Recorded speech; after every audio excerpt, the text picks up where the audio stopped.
नमस्कार. एका संस्कृत सुभाषितात म्हटलंय, शतेषु जायते शूरः सहस्रेषु च पंडितः वक्ता दशसहस्रेषु दाता भवति मानवा. संस्कृत सुभाषितकारालाही वाटतं की हजारो लाखो लोकांमध्ये एक तरी दाता जन्माला येईल का? खरंच शंका आहे. याच सुभाषितावर आधारलेली एक कविता सादर करत आहे. स्वरचित कविता आहे. कवितेचं नाव आहे देणाऱ्याचे हात घ्यावे. रानातलं ऊन. रानातलं ऊन म्हणजे प्रकाश आणि प्रसन्नता.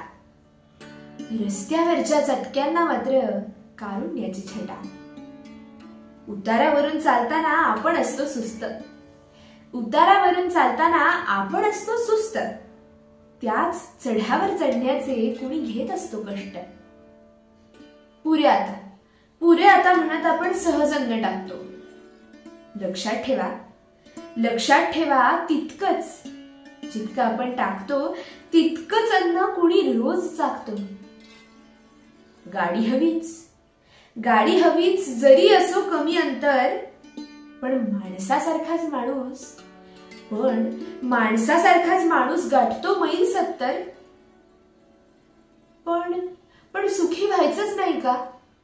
सुखी व्हायचंच नाही का दुःख आहे म्हणून? सुखी व्हावं आपण पण त्यांचं दुःख जाणून.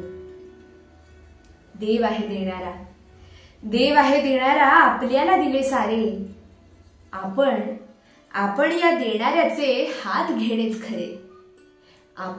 या देणाऱ्याचे हात घेणेच खरे. हात घेणेच खरे. धन्यवाद.